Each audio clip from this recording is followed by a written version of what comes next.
The moon landing was faked, the Roswell landings were real, and Elvis is currently running a moderately priced pizza joint in Poughkeepsie.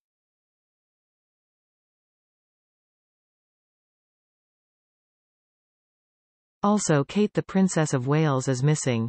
There have been strange turns of events in the royal world of late, but the growing clamour, if not some good old-fashioned hysteria over the exact location and state that the princess might be in, takes the Battenberg cake.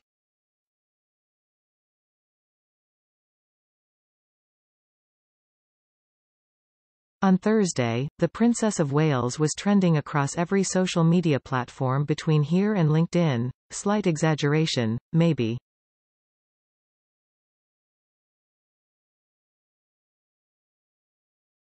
The internet is currently having a collective conniption with an added side of meltdown, with stories about and posts about Kate supposedly going missing spreading like noxious weeds.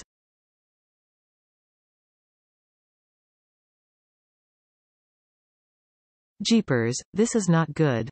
And not because Kate is currently being held captive in the basement of the Castle of May against her will, or because there is some grand plot to keep the public in the dark about her whereabouts and exact aliveness.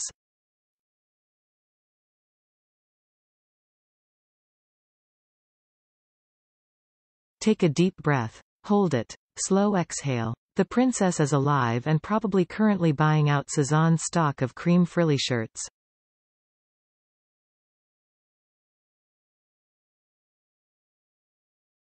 No, this is bad for fellow unwell person King Charles. Last month Buckingham Palace created shockwaves, and substantially boosted the British card industry, after revealing that His Majesty has cancer and is currently undergoing unspecified treatment.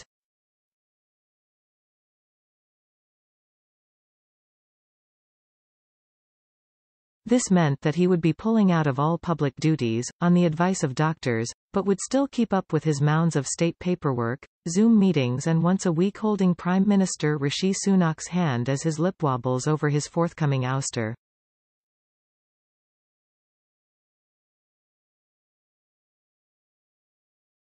Unfortunately, this came as Kate was off sick too, with Kensington Palace having announced in January that she had undergone abdominal surgery and would be out of sight and out of royal action until after Easter.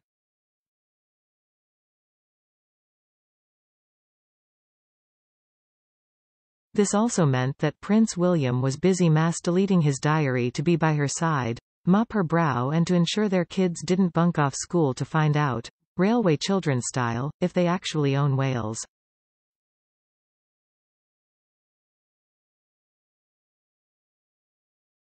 Then two things happened.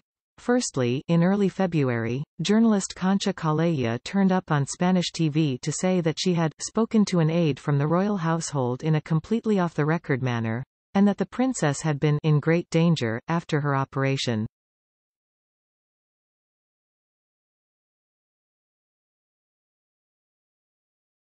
Calleja reportedly said, "The doctors had to take drastic decisions at that moment because of the complications that arose.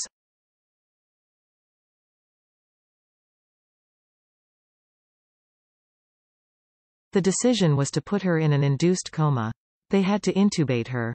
There were serious complications that they didn't expect because the operation went well, but the post-operative period didn't go so well.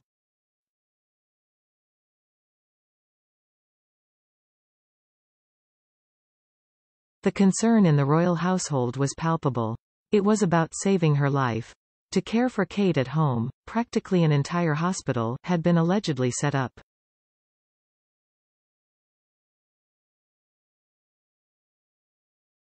The palace immediately poured frigid North Sea water on this tall tale.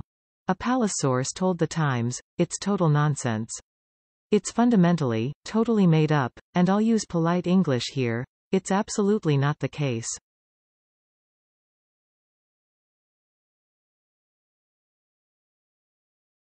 Righto then. Except then, things took a turn for the X-Files on Tuesday this week when William, only 46 minutes before kick-off, pulled out of attending his godfather King Constantine of the Helene St. George's Chapel memorial service due to a personal matter.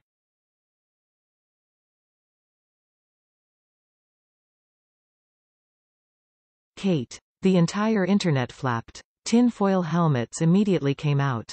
That nonsense idea suddenly developed a virulent life of its own.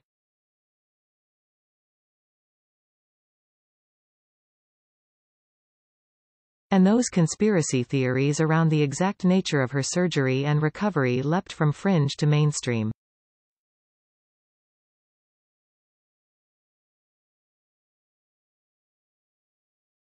There are also other dingbat hypotheses doing the rounds that the princess had had a tummy tuck, along with some the tongue-in-cheek suggestion she's had a Brazilian butt lift or is growing out a fringe.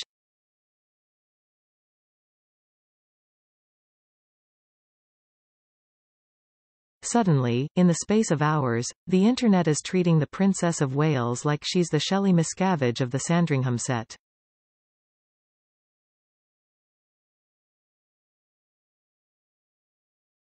Shelley Miscavige being the wife of Scientology leader David Miscavige, who hasn't been seen in public since 2007.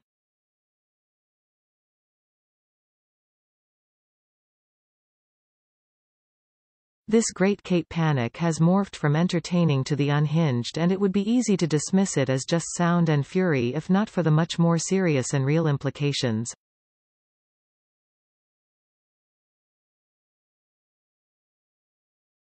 The timing of the GKP, trademark pending, could not be worse for His Majesty as he works remotely from Sandringham and fondly remembers feeling the calloused hands of the toiling masses while out and about.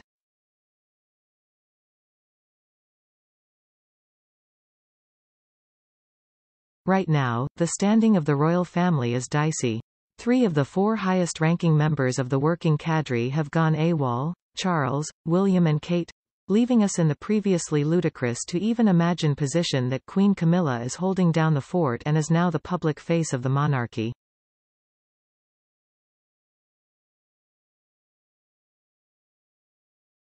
Rottweiler to Regina will be the name of my upcoming, still unwritten musical about Her Majesty.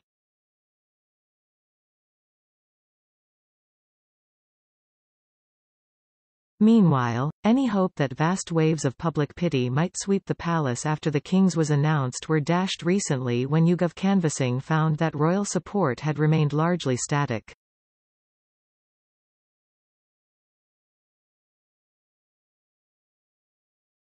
There is no evidence of rally round the flag sentiment, the pollster reported.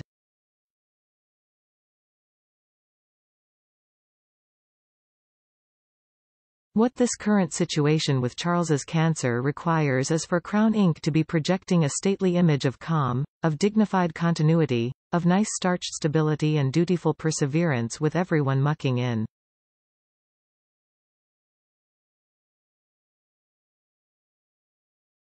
Kate Gate has, today, become a massive, problematic sideshow and a serious distraction which, should courtiers look up long enough from their telegraphs and leather-bound agendas, be a cause for real concern.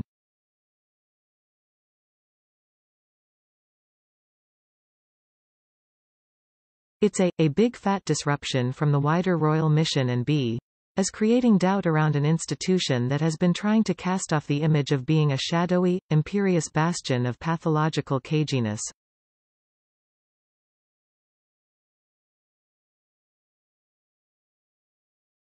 Added to which, what His Majesty needs today, about as much as a vole infestation or his German second cousins deciding to arrive for a nice long visit, is for there suddenly to be all this suspicion cast on the royal family and for them to look furtive or squirrely.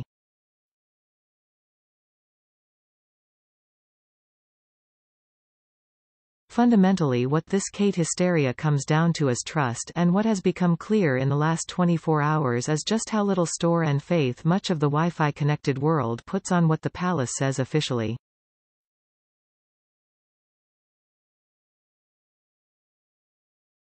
Despite everything, despite it being nearly 27 years since the death of Diana, Princess of Wales, many people are still willing to think the worst of the royal family.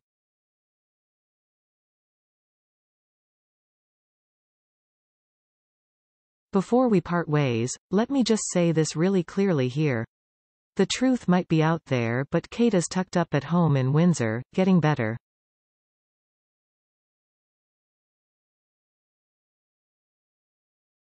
though I do hear Elvis has been in touch.